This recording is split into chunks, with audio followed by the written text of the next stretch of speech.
Hello everyone, welcome to Chemazon Complete Chemistry. So in our today's video, we are going to learn what do we mean by symmetry operations, and we will also see how do we apply a symmetry operation to a molecule and find out its symmetry element. In the last video, we had seen different types of elements of symmetry, that is identity, axis of symmetry, plane of symmetry, inversion center and improper axis of symmetry. So let us first understand what do we mean by symmetry operation. So what is a symmetry operation? A symmetry operation is an operation performed on an object which leaves it in a configuration that is indistinguishable from and superimposable on the original configuration. What do we mean by this?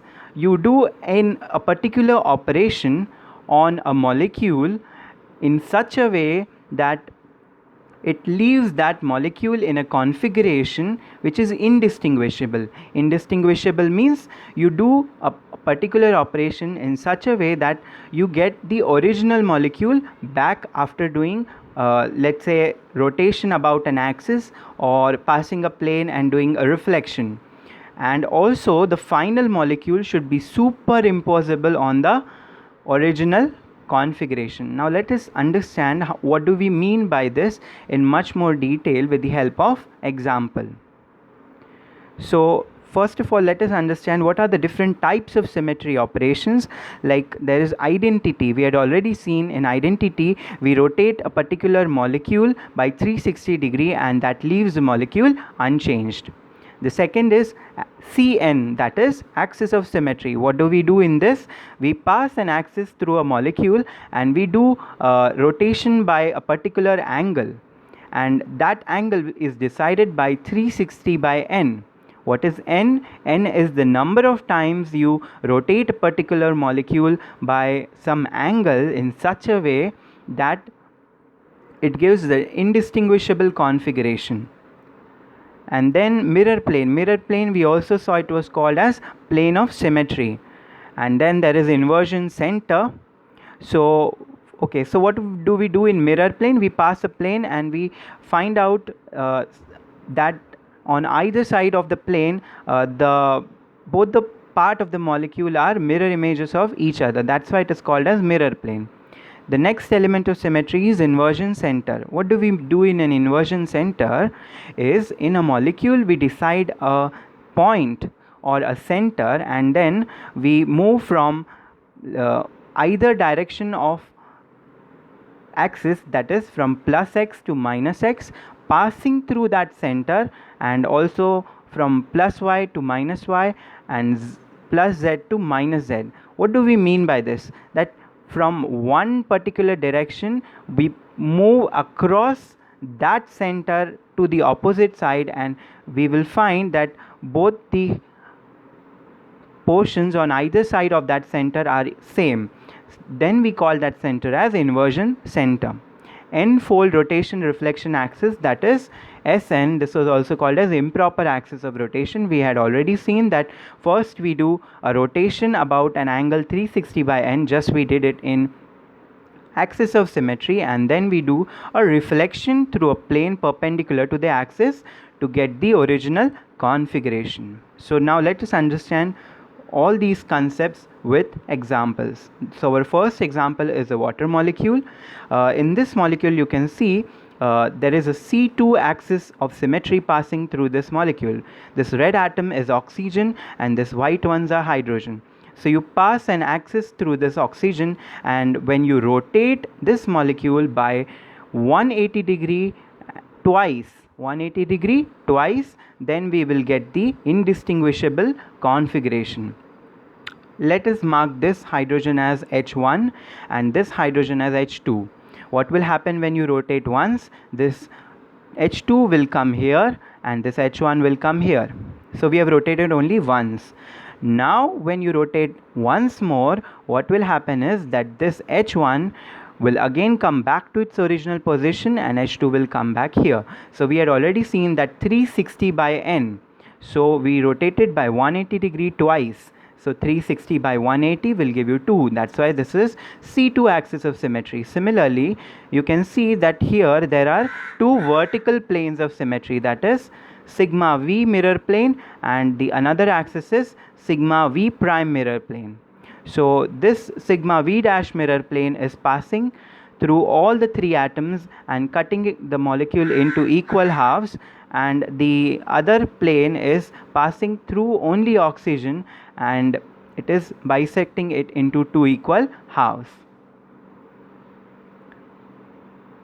So in this animation you can see how we pass the axis of symmetry through this water molecule, and when you do the rotation twice by 180 degree, you will find that it gives the indistinguishable configuration. So let us now understand by ammonia molecule. Here you pass one axis through nitrogen atom, and this is a C3 axis. How do we do this? By passing the axis and then we rotate the ammonia molecule thrice by an angle of 120 degree.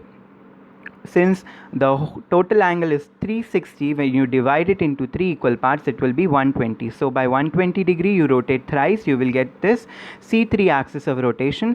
And also you can see that there are three sigma v planes. What do we mean by sigma v? We had already seen it is vertical planes of symmetry. So there are three vertical planes of symmetry and one C3 axis of symmetry passing through this ammonia molecule.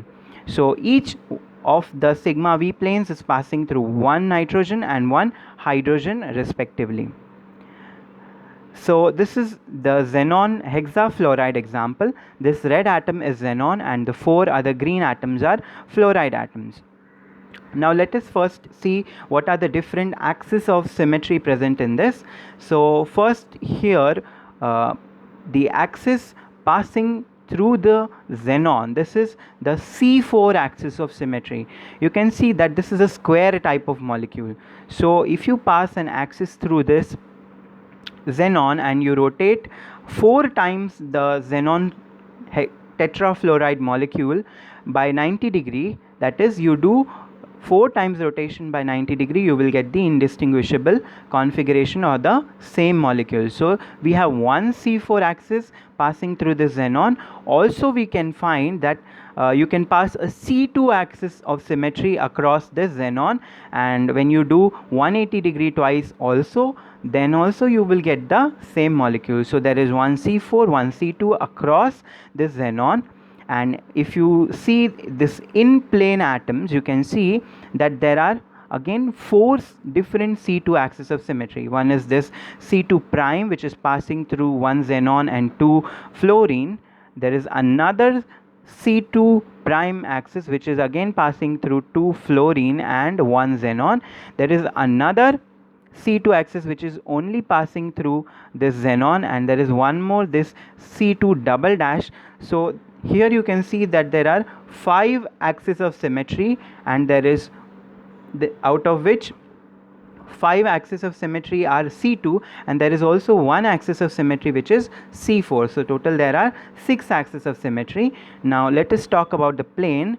Here you can see there is one horizontal plane of symmetry which we denote by sigma h, and it is bisecting all the 5 atoms which is in plane and cutting them into equal halves. So there is one sigma h and 6 axes of symmetry passing through the xenon fluoride molecule. There are more elements of symmetry in this molecule. Let us see what they are. Now if you talk about the vertical planes, you can see there are 2 sigma v or 2 vertical planes of symmetry passing through the xenon tetrafluoride molecule. One is this plane you can see which is passing through the xenon atom and the 2 fluorine atom, and there is another similar sigma v plane. So there are 2 sigma v planes apart from this 6 axis of symmetry. There is more element of symmetry, that is in this slide you can see there are 2 new planes of symmetry, that is sigma d. What do we mean by sigma d? So this is a plane which bisects the angle formed by the 2 axes of rotation. That is, you can see here, that is this C2 dash axis and this another C2 dash axis. So there are 2 angles formed, that is this angle and this angle. You can see that this plane is bisecting both these angles, and that's why it is called as sigma D plane. Similarly, you can see there are two more angles which are 90°, that is this angle, and there is this one more angle.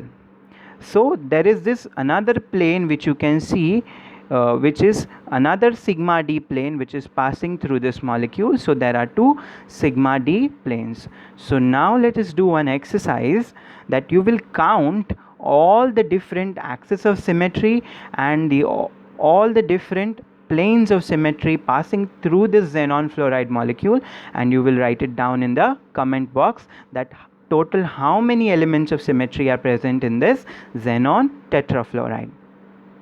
Let us see another example, Allene molecule. We had already seen what does this Allene molecule look like and the stereochemistry of allenes. So here you can see that there are three carbon atoms which are obviously joined by two pi bonds, and at the terminal positions there are 4 hydrogens attached to it. So in this molecule again you can see that there are 3 C2 axes of symmetry, and also there is one S4 axis of symmetry. What do you mean by S4? S4 means you have to do 2 rotations and 2 reflections of this Allene molecule to get the indistinguishable configuration. What do we mean by this? You do first rotation, then you do reflection, again you do rotation, and again you do reflection, then you will get this indistinguishable molecule. So there are 3 C2 axes, one S4 axis, that is one improper axis of symmetry. Also you can see that there are 2 sigma V or 2 horizontal planes. So total how many elements of symmetry are present in an Allene molecule? 3 plus 1 plus 2, that is 6 elements of symmetry are present in this Allene molecule. So let us see this another BCl3 molecule. BCl3 molecule is a planar molecule, that is it is having trigonal planar structure, and again you can see similar, this is you can see that there is a C3 axis of symmetry passing through it, that is you rotate this molecule 120° 3 times, you will get this C3 axis of symmetry. And also you can see that there are 3 C2 axis of symmetry, each C2 axis passing through one boron and one chlorine atom. This is one C2, this is another C2, and there is this one more C2. So there are 3 C2 axis, one C3 axis, and also you can see that there are 3 vertical planes of symmetry, each passing and cutting the boron and chloride into 2 equal halves. So there are 3 vertical planes of symmetry, and also you can see that in this plane, that is this yellow plane, this is another plane of symmetry, that is sigma H or horizontal plane of symmetry. So in BCl3 molecule again you can see there are how many elements of symmetry? 3 plus 1 plus 3 plus 1, that is 8 elements of symmetry. So this is another example of PCl5 molecule, where you can see the geometry of the PCl5 molecule is trigonal bipyramidal. This is trigonal shape, and you can see 2 pyramid like structures are formed. So that's why this molecule is called as having trigonal bipyramidal geometry. So again you can see there is one C3 axis and there are 3 C2 axis of symmetry. So there are total 4 axes of symmetry, and if we look at the improper axis of rotation, again there is one S3. What do we mean by S3? You pass an axis through the molecule and you do rotation and reflection thrice, that is rotation, reflection, and again rotation, then you will get this S3 element of symmetry, that is S3, that is improper axis of rotation. And also you can see that there is one vertical plane of symmetry and there is one horizontal plane of symmetry. So there are total 3 plus 1 4 plus 1 5 plus 1 6 plus 1 7, total 7 elements of symmetry in PCl5 molecule. So here we come to the end of today's video. Thank you so much.